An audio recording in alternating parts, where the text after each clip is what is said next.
Hey, what's up everybody? I've got a brand new video for you guys today and I'm ready to start this series off strong. And why not start off strong with a good old fan favorite game type, Assault Rifles.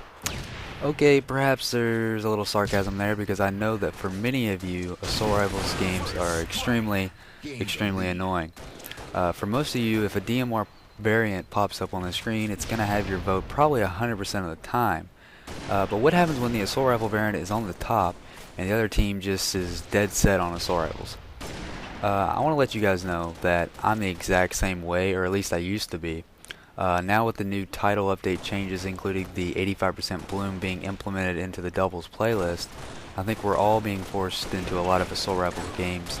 And for episode 1, I just wanted to display a game type that many of you are trying to get used to. So hopefully this video will be helpful to a lot of people out there. Okay, so at first I despised Assault Rifles and pistols because it usually made the game longer, and in some instances it made it even harder. After a while I began to understand the opportunity hidden within this game type. I realized that when you play Assault Rifles, the DMR and needle rifles actually become power weapons along with rockets, snipers, etc. I decided to upload this game in particular because it perfectly exemplifies this simple concept. For instance, off spawn, you notice that I went directly for the DMR. Unfortunately, as a result, my opponent was able to get rockets. So of course we had to optimize our strategy accordingly, knowing that the other team does have the rockets, and generally you're going to be forced to optimize your own strategy to accommodate your decreased level of lethality off spawn. And when I say decreased level of lethality, I'm talking about when you're running out there with a assault rifle or a pistol, you're not necessarily the most dangerous Spartan on the screen. So what I want to convey in this video is just how important it is to make these weapons a priority. You'll actually find these games to go by quite fast if you're playing an inexperienced team who aren't going for the DMRs. All they're trying to do is pistol you the whole time. Naturally, this won't be the case for some maps like Countdown, where the shotgun is and will always be a main priority off your spawn.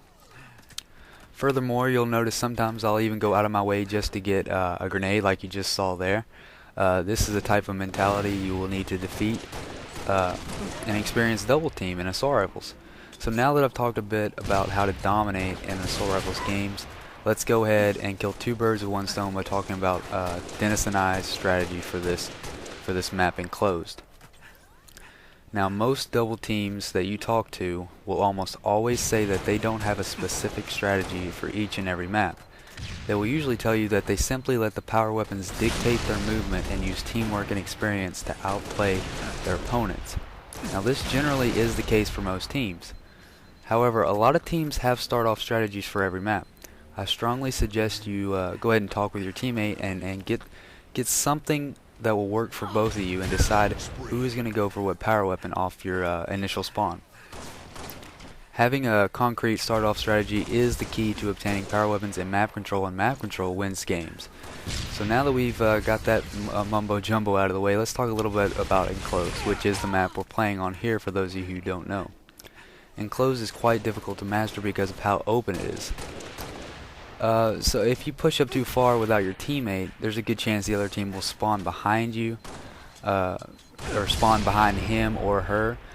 Our start-off strategy is usually to have one go directly for rockets, which as you see here, I wasn't able to go, while the other guy goes directly for the grenade launcher and initiates that fight. In this game, I had to sacrifice the rockets for a DMR. To some of you, this may have been a debatable decision, but you have to think of it as a big picture. On this open map, a DMR is far more important than rockets. And generally, we like to control one side, either red or blue. When one of us pushes to finish off a kill or get a spawning weapon, like rockets or sniper, we try to make sure to coordinate to eliminate the possibility of that ninja spawn I talked about earlier. And a ninja spawn is just a spawn that people, they spawn behind you. In doing so, we're always able to focus on the opponents in front of us, thus maximizing our efficiency as a team. If one of us has to turn around for just a split second, the other may be killed. Now, I want you guys to remember that since the playlist is called Double Team, always make sure to try to single out and double team one opponent.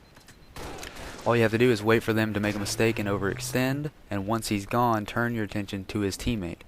And from there, you just rinse and repeat until 25. Alright, so just a recap of what we just talked about. I talked about the importance of a DMR/needle rifle in an assault rifle game type. I just want to get that idea embedded into your brain. The next time you play an assault rifle game, go straight for that needle rifle or DMR, and I can guarantee you're going to see an improvement in the score. The other thing I did was talk about this map in general, and that will basically be the format for my future videos. I'd like to discuss a concept, and then I would like to talk about the map itself that I'm playing on. The last thing I want to say is, if you notice, this video is not a close game, but it's definitely not a blowout. I'm going to try to do that with all my videos, get a good 25-15 game. I don't want to do a 25-2 game because usually those games are way too easy. We bulldoze through them. We don't even follow or abide by our own rules or principles.